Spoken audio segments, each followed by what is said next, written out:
एक 24 साल का लड़का जो कि गांव का रहने वाला है, वह शहर में आता है और शहर में बड़े बड़े घरों पर जाकर काम मांगने लगता है। सब जगह जाकर दरवाजा खटखटाता और जब घर के मालिक दरवाजा खोलते तो वह कहने लगता कि क्या आपके यहाँ पर कोई काम मिलेगा।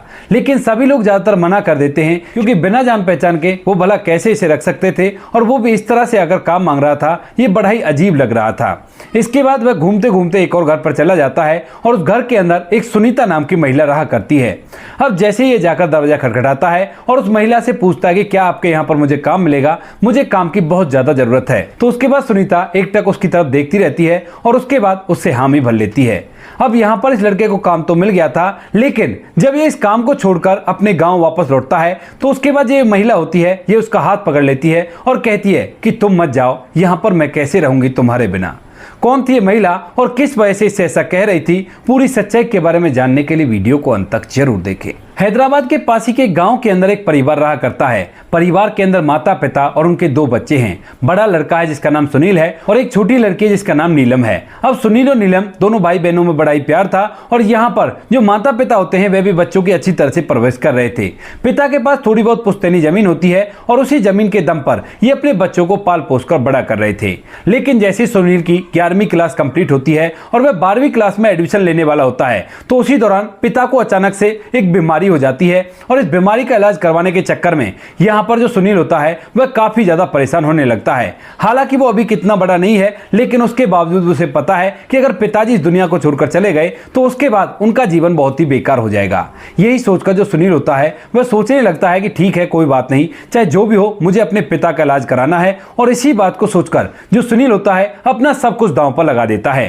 पहले तो उन लोगों ने अपने घर के अंदर जितनी भी उनकी सेविंग थी वो सारी दांव पर लगा दी। उसके बाद यहाँ पर माँ के जितने भी जेवर थे वो सारे दांव पर लगा दी। लेकिन यहाँ पर जो पिता होते हैं उनकी तबीयत में बिल्कुल भी सुधार नहीं आता है। इन सभी बातों को देखते हुए जो सुनील होता है वो अंत के दर्जे अपनी उस पुश्तैनी जमीन को भी बेच देता है, जिस पुश्तैनी जमीन पर खेती करके ये लोग अपना जीवन व्यतीत कर रहे थे। और उसके बावजूद भी यहाँ पर जो पिता होते हैं वह पूरी तरह से ठीक नहीं हो पाते हैं। जब पुश्तैनी जमीन का जितना भी पैसा बिकने के बाद उन्हें मिला था वो सारा पैसा उसके पिता के इलाज में लग जाता है। तो उसी दौरान जो पिता होता है वह इस दुनिया को छोड़कर चला जाता है। इन बातों को काफी दिन हो गए हैं और अब तक जो सुनील है उसकी उम्र लगभग 24 साल हो गई है। यानी कि यहाँ पर उसके पिता की बीमारी लगभग 7 साल चली और 7 साल चलने के दौरान उसने घर के अंदर कुछ भी नहीं बचा। यहां तक उनका जो घर है, जिस घर के अंदर वो रहा करते हैं, उसको भी उन्होंने एक सेठ साहूकार के पास गिरवी रख दिया और उसके बावजूद भी वो अपने पिता को नहीं बचा पाया। इस बात को देखकर यहां पर सुनील को दुख तो बहुत होता है, लेकिन वो करे भी तो क्या करे, क्योंकि उसने तो पिता का अच्छा ही सोचा था, लेकिन उसके बाद भी उसकी जान नहीं बच पाई, तो वो इसमें कर भी क्या सकता है। यही सोचकर वह चुपचाप रह जाता है और धीरे धीरे कुछ दिन बीत जाते हैं। जब तक उसके पिता की शोक सभा रहती है तब तक तो सुनील कुछ भी नहीं करता, लेकिन जैसे पिता की शोक सभा कंप्लीट हो जाती है तो उसके बाद अब सुनील को अपने घर को संभालना है। और घर को देखने के लिए जब वह इधर उधर नजर दौड़ाता है तो उसके पास ऐसा कुछ भी नहीं था। और यहाँ पर उसकी जो बहन होती है वह सयानी हो गई थी और वह भी शादी के युग हो गया था। जब सुनील ये सब कुछ देखता है तो बड़ा ही परेशान रहता है। और जब सुनील की माँ उसे इस तरह से परेशान देखती है तो एक दिन पूछने लगती है, बेटा तुम इस तरह से परेशान क्यों हो, आखिर क्या परेशानी है तुम्हें। तो यहाँ पर जो सुनील होता है वो कहता है कि माँ, परेशानी केवल इतनी है कि मेरी बहन भी शादी के योग हो गई है, मैं भी शादी के योग हो गया हूँ, लेकिन अब हमारे पास कुछ भी नहीं बचा है। अब कैसे हम लोग अपने जीवन को व्यतीत करेंगे। यहाँ पर जो माँ होती है उसे हौसला देती है, कहती है कि बेटा चिंता मत कर, सब कुछ ठीक हो जाएगा। जो ऊपर वाला हमारे भाग्य में लिखकर भेजता है वही होता है हमारे साथ। लेकिन यहाँ पर सुनील को माँ की बातों से बिल्कुल भी तसल्ली नहीं मिलती है और वह गहन सोच विचार इस बात पर करता रहता है। धीरे धीरे 4 से 5 दिन और बीत जाते हैं और 4-5 दिन बाद यहाँ पर सुनील के घर में कर्जदार पैसे लेने के लिए आने लगते हैं, वरना कहते हैं कि इस घर को खाली करो, हमें इस घर पर कब्जा चाहिए। अब इस बात को देखकर जो सुनील होता है वो सोच लेता है कि अब चाहे जो भी हो, मुझे पैसा कमाना है। और इसी वजह से आज शाम के समय वह फिलहाल तो कर्जदारों को कैसे भी भगा देता है यहाँ से। कहता है कि कुछ दिनों की मोहलत दे दो, उसके बाद हम तुम्हारा कर्ज पटा देंगे। और जैसे ही कर्जदार यहाँ से जाते हैं तो उसके बाद अपनी माँ से कहने लगता है कि माँ अब बहुत हो गया, अब मुझे यहाँ पर नहीं रहना और मैं कैसे भी करके पैसा कमाऊंगा, क्योंकि अब इस घर की जिम्मेवारी मेरे कंधों पर है और मुझे जिम्मेवारी अच्छी तरह से निभानी है। इस बात को सुनकर मां कहने लगती है, बेटा तू क्या करेगा, कहां जाएगा, तू तो ज्यादा पढ़ा लिखा भी नहीं है, क्योंकि जब तेरे पिता की तबीयत खराब हो गई थी उसके बाद से तूने पढ़ाई लिखाई को छोड़ दिया है, तो तुझे कहीं नौकरी भी तो नहीं मिलेगी, अब तू करेगा भी तो क्या करेगा। तो बेटा कहता है कि चाहे जो हो जाए मैं करूंगा कुछ ना कुछ, लेकिन इस तरह से अपने घर की जिम्मेवारियों से पीछे नहीं हट सकता। ऐसा कहकर जो सुनील होता है वह अपनी माँ से कहता है कि देखो मैं हैदराबाद जा रहा हूँ, वहां पर मुझे कोई ना कोई काम तो मिल ही जाएगा और जब मुझे काम मिल जाएगा तो उसके बाद मैं पैसे कमाऊंगा और उन पैसों को यहाँ पर भेजकर अपने घर का जितना भी कर्ज है उसको पटाऊंगा, फिर बहन की शादी करूंगा और उसके बाद अपनी शादी करूंगा। अब इस बात को सुनकर यहाँ पर जो माँ होती है वह रोकना तो चाहती है अपने बेटे को, लेकिन रोक नहीं पाती है और कहती है कि ठीक है बेटा, अगर तुम्हें ऐसे ही ठीक लग रहा है तो ऐसा ही कर लो, क्योंकि माँ को भी पता है इसके अलावा और कोई रास्ता उनके पास नहीं है। इसके बाद यहाँ पर जो सुनील होता है वह ऐसा ही करता है, दूसरे दिन अपने घर से थोड़ा बहुत खाना बनवाकर अपने साथ बांधता है और वहां से सीधा हैदराबाद के लिए निकल जाता है। हैदराबाद जाने के बाद वह इधर उधर कंपनियों में भी काम ढूंढता है और वैसी जगहों पर भी काम ढूंढता है, लेकिन कहीं पर भी उसे काम नहीं मिलता और इसी वजह से वह काफी ज्यादा परेशान हो जाता है। सुबह से शाम हो गई थी, लेकिन अभी तक उसे कोई भी ऐसा व्यक्ति नहीं मिला था जो उसे कह सके कि ठीक है हम तुम्हें काम दे देंगे, और वह अब थक हार कर एक पोस्ट एरिया में चला जाता है जहां पर काफी महंगे महंगे घर हैं और वह सोचने लगता है कि अगर ऐसे किसी बड़े से घर के अंदर मुझे नौकर का काम में मिल गया तो वो भी काफी रहेगा और उससे मैं इतने पैसे तो कमा सकता हूं जिससे मेरा सारा काम हो जाएगा। तो यही सोचकर जो सुनील होता है उन घरों के दरवाजे पर जाता है और दरवाजा खटखटाने के बाद जो भी अंदर से बाहर आया करता उससे पूछा करता कि क्या आपके यहां पर मुझे काम मिल जाएगा, मुझे काम की बहुत ज्यादा जरूरत है। लेकिन ज्यादातर लोग उसे गेट से भगा दिया करते और कुछ लोग उसे रोकते भी हैं, तो वह इस वजह से उसे काम नहीं देते कि अनजान व्यक्ति है, न जाने झूठ बोल रहा हो और क्या क्या कर दे हमारे साथ। ऐसा सोचकर वो लोग मना कर देते हैं और सुनील हताश और उदास होकर आगे बढ़ता रहता है और दरवाजों को खटखटाता रहता है। तभी अचानक से उसी पोस्ट एरिया के अंदर एक सुनीता नाम की महिला का घर होता है, जिस महिला के पति काफी दिनों से बीमार पड़े हुए हैं और वह खुद अकेली कंपनी को देखा करती है। लेकिन जब से उसके पति की तबीयत खराब हुई है उसके बाद से वह कंपनी पर ज्यादा ध्यान नहीं दे पाती है, क्योंकि अपने पति की बीमारी के चलते उसे दवाइयां देनी होती हैं, उसका ख्याल रखना होता है, तो इसी वजह से कंपनी पूरी तरह से घाटे में चलने लगी है। इन बातों को देख देख कर वह काफी ज्यादा परेशान है और अपने पति के पास बैठकर फूट फूट कर रोई जा रही है। यहाँ पर जो पति होता है वह ज्यादा बातचीत नहीं करता है और चुपचाप एक बिस्तर पर पड़ा हुआ है। हालांकि वह देख सकता है, सुन सकता है, लेकिन यहाँ पर वह उनसे ज्यादा बात नहीं कर सकता। अब वह बैठी बैठी सोच रही है कि अब क्या होगा और क्या मुझे करना चाहिए, और तभी अचानक से उसके दरवाजे की घंटी बजती है। अब जैसी घंटी बजती है तो सुनीता उठती है और उठने के बाद दरवाजा खोलती है। सामने वही सुनील खड़ा हुआ था जो कि अपने गांव से यहां काम की तलाश में आया है और अब उसे किसी भी घर में काम चलेगा, कोई भी दिक्कत नहीं है और वह यहां पर नौकर बनने के लिए भी तैयार है। तो इसी तरह से जिस तरह से सुनील पूछता हुआ आया था वह उसी तरह से सुनीता से भी पूछने लगता है कि मैडम साहब क्या आपके घर में काम मुझे मिलेगा, कोई भी काम हो मैं उसी काम को कर लूंगा क्योंकि मुझे काम की बहुत ज्यादा जरूरत है। अब इस बात को सुनकर यहां पर जो सुनीता होती है एकदम से चुपचाप रह जाती है, सोचने लगती है कि यह कैसा लड़का है और किस तरह से काम मांग रहा है, क्या कोई भला ऐसे भी काम मांगा करता है, काम तो किसी की जानकारी से मिला करता है ना। लेकिन तभी अचानक से उसे अपने पति का ख्याल आता है और वह सोचने लगती है कि ये कह रहा था कि कैसा भी काम है उस सभी काम को कर दूंगा, तो वह कहने लगती है कि अगर तुम सभी काम को कर दोगे तो क्या तुम मेरे पति की देखरेख कर सकते हो, क्योंकि वो बीमार हैं और बिस्तर में टिके हुए हैं। अब इस बात को सुनने के बाद यहाँ पर सुनील बिना सोचे समझे इस बात के लिए हामी भर देता है और कहता है कि मैडम कोई भी काम हो सब काम मैं कर दूंगा, लेकिन मुझे ना नौकरी चाहिए, काम चाहिए ताकि मैं अपने परिवार को पाल सकूं। इसके बाद यहाँ पर जब हामी भर लेता है तो सुनीता कहती है कि ठीक है अंदर आ जाओ, मैं तुम्हें पति के बारे में समझा देती हूं और अभी से काम पर लग जाओ। सुनील भी बड़ा ही खुश होकर सीधा वहां पर चला जाता है और जो सुनीता होती है उसे बता देती है कि ये मेरे पति हैं और इस तरह से बीमार हैं, इनके ये काम आपको करना होगा। तो यहां पर सुनील कहता है कि ठीक है मैम, मैं सब कुछ काम कर लूंगा और कोई भी परेशानी नहीं है, लेकिन आप पैसे तो बता देती कितना पैसा मिलेगा। तो यहां पर जो सुनीता होती है वो कहने लगती है कि बताओ तुम्हें कितना पैसा चाहिए। तो यहां पर जो सुनील होता है वो जितना अंदाजा लगाकर बैठा था उसी हिसाब से पैसे बताता है। कहता है कि मैडम अगर 12,000 रुपए मिल जाएं तो बहुत ही अच्छा होगा। लेकिन सुनीता कहती है कि 12 नहीं, मैं तुमको 20 दूंगी, लेकिन इनकी देखरेख अच्छी तरह से करनी होगी। अब ये तो सुनील के लिए बहुत ही अच्छा था, क्योंकि 12,000 रुपए के हिसाब से वो एक साल में अपना कर्ज फारिग कर देता और उसके बाद अपनी बहन की शादी के लिए पैसा इकट्ठा करने लगता।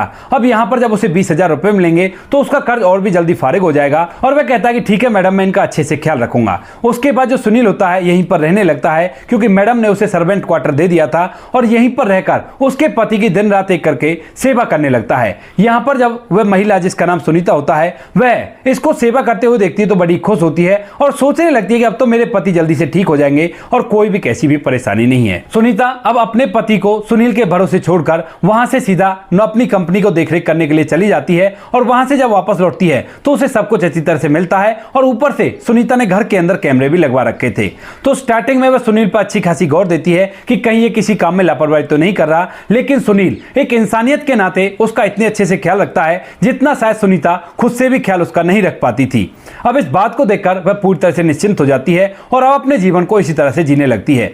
यहाँ पर जो सुनील होता है उसका स्वभाव इतना अच्छा था कि वह साथ में उस व्यक्ति का ख्याल तो रखा ही करता था, ऊपर से कह दिया करता कि मैडम आपको और भी कोई काम हो तो मुझे बता देना, मैं आपका काम कर दिया करूंगा। तो यहाँ पर सुनीता जब कभी लेट हो जाया करती तो वो उससे बहुत सारे ऐसे छोटे मोटे कामों के लिए कह दिया करती जिनको सुनील बिना किसी शिकायत और बिना किसी तर्क वितर्क के कर दिया करता। यहाँ पर सुनील, सुनीता और उसका पति वो सभी लोग उस घर के अंदर रहा करते हैं और सुनील जो होता है वो बड़ी शिद्दत से उन लोगों की देखरेख करता रहता है।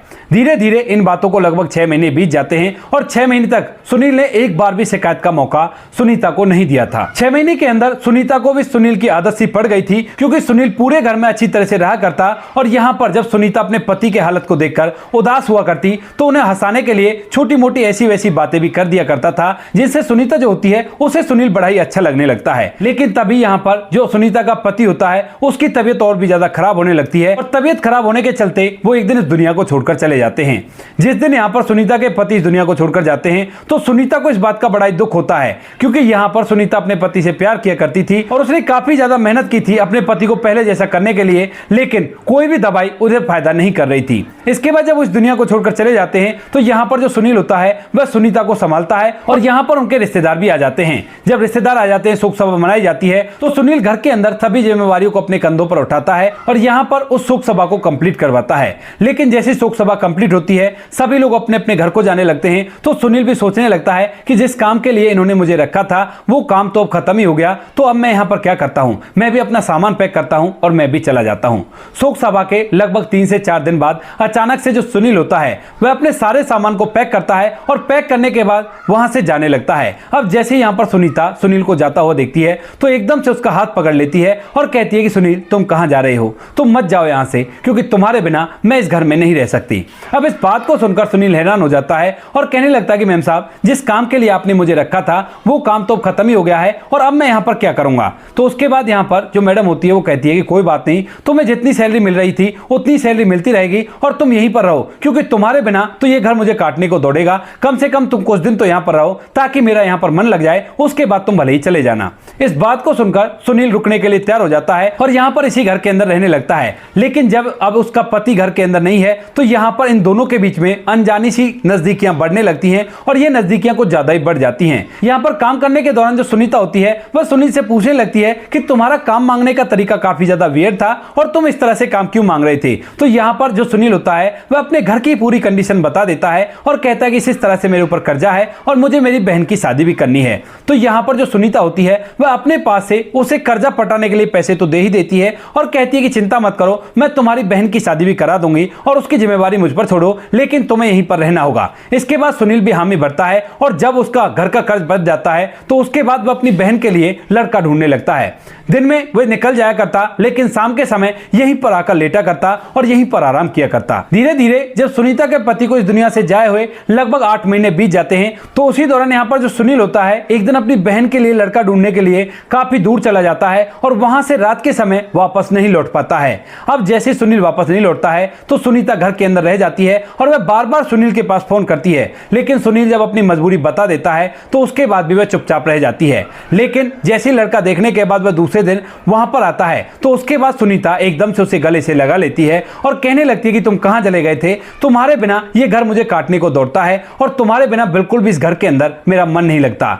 इधर यहाँ पर जो सुनील होता है वह भी कहीं ना कहीं सुनीता को मन ही मन चाहने लगा था, लेकिन वह करोड़पति महिला थी और उससे वह चाहकर भी कुछ नहीं कह सकता था और ऊपर से वह उस घर का नौकर था। तो वो कहने लगता है कि कोई बात नहीं मैडम, गलती हो गई, आगे से ऐसा कुछ भी नहीं होगा। लेकिन तभी यहाँ पर जो सुनीता होती है उसने रात में ये बात सोच ली है कि चाहे जो भी हो जाए वो कल अपने प्यार का इजहार सुनील से कर बैठेगी। तो इसी वजह से यहाँ पर जो सुनीता होती है वह सुनील से कह देती है कि देखो सुनील, मैंने तुम्हारे बिना रहकर देख लिया और एक दिन भी मैं तुम्हारे बिना नहीं रह सकती, तो इससे अच्छा क्यों ना हम दोनों एक दूसरे से शादी कर ले, अगर तुम मुझे अपने लायक समझते हो। अब इस बात को सुनकर यहाँ पर जो सुनील होता है वो कहने लगता है कि मैडम ये आप कैसी बात कर रही हो, कहां आप और कहां मैं, आपका और मेरा तो कोई मेल ही नहीं है। आप करोड़पति हो और मैं काफी ज्यादा गरीब हूं, हमारे घर पे तो छप्पर पड़ा हुआ है। इसके बाद यहाँ पर सुनीता कहती है कि सुनील, मुझे नहीं पता कि मैं गरीब हूं या अमीर हूं, लेकिन तुम्हारे बिना मैं अपनी जिंदगी की कल्पना नहीं कर सकती। और तुम ये बताओ, क्या तुम मुझसे शादी कर सकते हो? अब इस बात को सुनकर यहाँ पर जो सुनील होता है वो थोड़ी देर तक सोचता है और कहता है कि मैडम देखो, शादी ब्याह के मामले में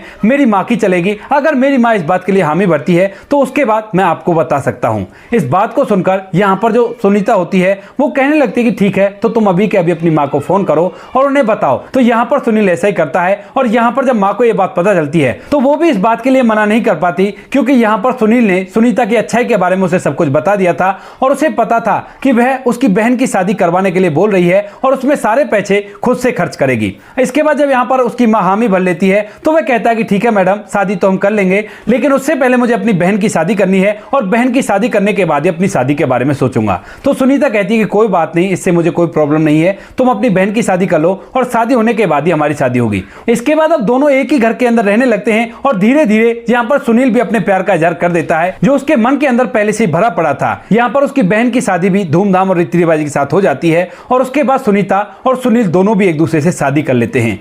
शादी होने के बाद यहाँ पर ये दोनों इसी घर के अंदर रहने लगते हैं और सुनील अपनी माँ को भी इसी घर के अंदर ले आता है।